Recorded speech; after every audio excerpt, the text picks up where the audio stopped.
I think people right now, because they're so informed, are beginning to realize it's not enough to just know, that this is a time in history to know how.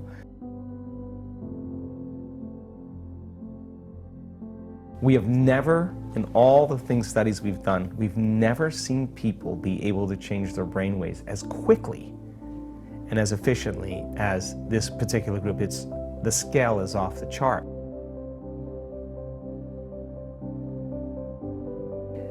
%80 of our participants had a more than 90% change in their brain for the better in 4 days, to create more heart coherence so that you can self-regulate your emotional state independent of what's going on in your outer environment. And so we've kind of narrowed it down to a formula. So the evidence that we're seeing in our scientific measurements sits on this side, and it's objective. It's not just subjective, you saying, oh, I feel better at the end of the event. No, well, we have science to prove that it's not just in your mind, it's in your brain. It's not just in your mind, it's in your body, right? And then there's this other arena that's starting to unfold that's actually surprising me on a daily basis, and I'm so changed because of it, because in our week-long events, we're witnessing miracles of biblical proportion. And I'm talking about blind people seeing, deaf people hearing, tumors shrinking, MS, huge changes, people with crutches and walkers are walking without them. I mean, we're seeing very significant changes taking place. For the people that this is making a lot of sense to, but they're still stuck in this daily routine, and logically this all makes sense, how do you get people to make that first step where they can maybe have that one day or that 1 hour where they're like, wow, I actually just took everything Dr. Joe said and I see a little bit of evidence, maybe I can now take the next step and the next step. Yeah. If you can't think greater than how you feel, we've studied the brain scans of people who are thinking in a meditation within some disturbing emotion. And 100% of the time, they make their brain worse. They are driving it further into higher beta brainwave patterns because, first of all, the arousal of the stress hormones is causing you to become overly analytical, and analysis isn't going to do it. Even the insight from analysis isn't going to change it.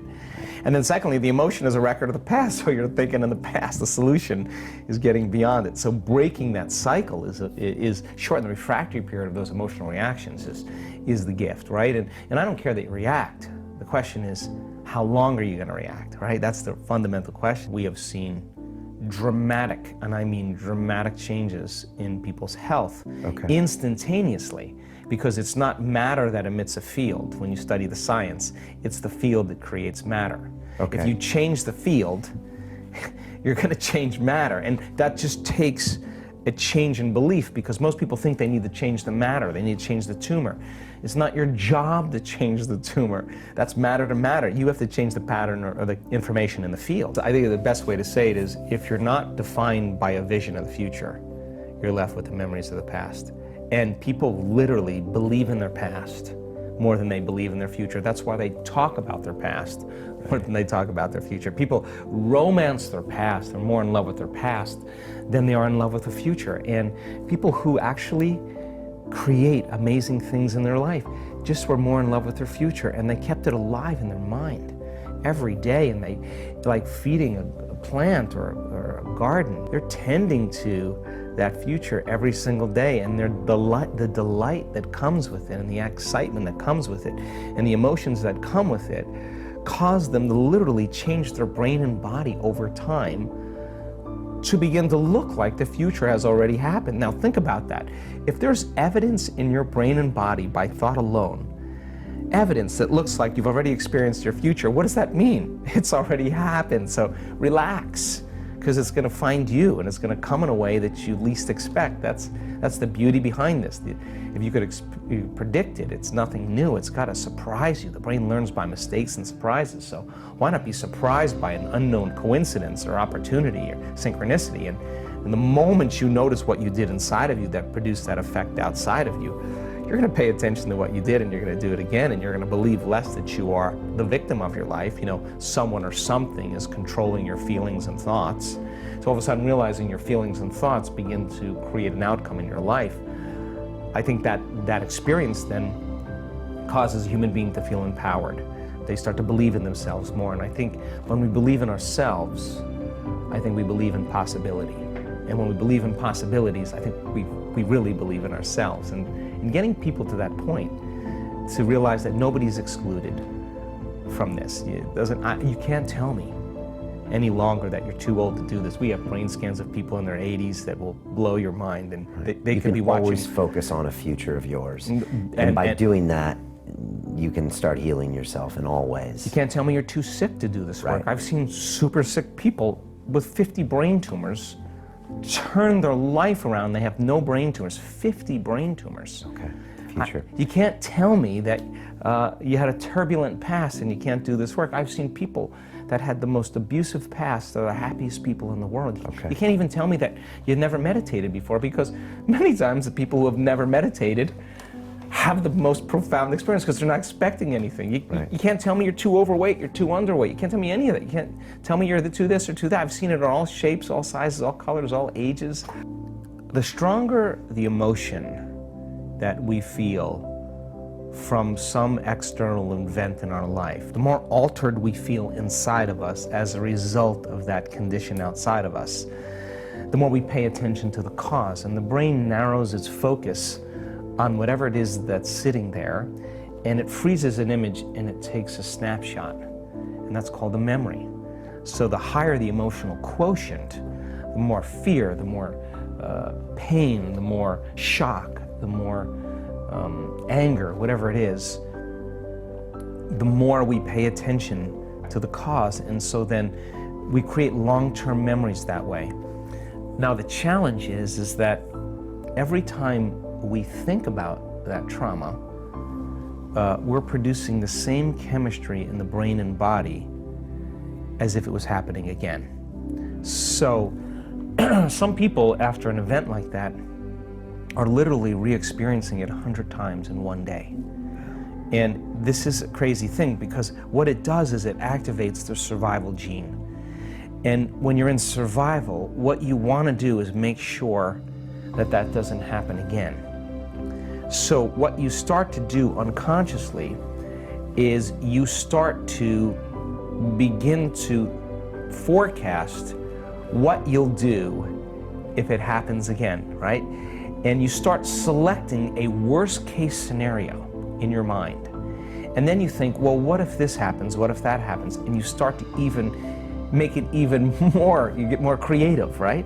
And every time you do that, you start experiencing the emotion of that future based on the pain of your past, the fear of your past, the anxiety of your past, the depression of your past. And so the person's conditioning their brain and body into the past, and at the same time, they're literally bracing themselves for the worst case scenario in their life, because in survival, if you prepare for the worst, there's better chances of survival. And you could have 10 really great things go on in your life, and you could have one bad thing, and you keep focusing on that one bad thing because you got to be prepared for it happening again. So people unconsciously then spend their whole life looking around the corner, waiting for it to occur, and they're on guard. Now that's not a conscious process. Common in PTSD from soldiers. So they're common. Constantly looking for the roadside bombs, and they're highly elevated, and it's very it's unconscious a lot of times. What they're doing is when you're in that brainwave state, you're sweeping your environment to determine if there's anything out of order.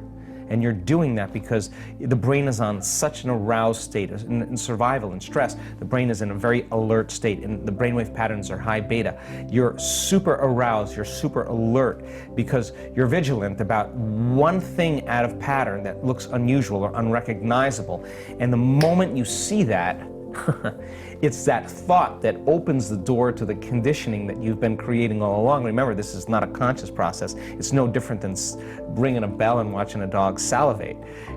The stimulus is also causing an autonomic, physiological, chemical change that's taking place in the person's body. And that person literally, from a biological standpoint, is back in that event. And they're going to behave in almost the same way that they did then, because they're trapped in survival, right? Right, and like you said, that's a snapshot. A lot of people never ended up talking about that event because there's a shameful process there. So it literally stays there. You're frozen. You're frozen. You've stopped, from that point forward, you've stopped evolving. What we're saying is that if you can't overcome that emotion, then you can't create anything new because that emotion is keeping you tacked to the past, right? So then Your whole future is written then. It's just, it's done. Yeah, it's done. It's done. You're in a box, right? You're in a box. So what we know, according to functional scans, is that talking about it helps to diminish some of the emotions, but it doesn't really change the brain or body that much. You can talk about it, you can have some insights, but until you begin to make fundamental changes, you're not going to go anywhere. That for me, it's never about the event. The event is incidental. It's about the emotion. Right. So then when you start lowering the volume to that emotion and you teach a person how to get beyond their analytical mind, enter the operating system where those subconscious programs exist, change their brainwaves and begin to make significant changes, when they start making those subconscious changes, they're less reactionary.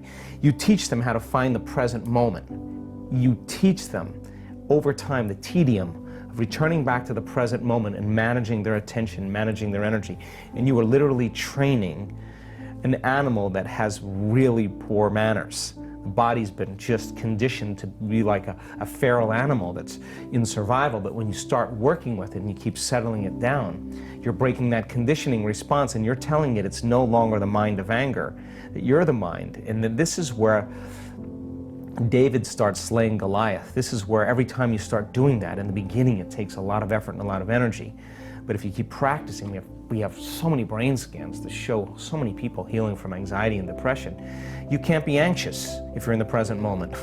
You can't be depressed if you're in the present moment. You're in the present moment. You're not thinking about the future or the past, and you start managing that world, then the body that's holding on to that emotion, when it finally gets trained, like training an animal to sit, if you're working with it, sooner or later, if you keep telling it and training it to sit, sooner or later it's going to acquiesce, sooner or later it's going to surrender to another mind. And when that happens, boom, there's this liberation of energy.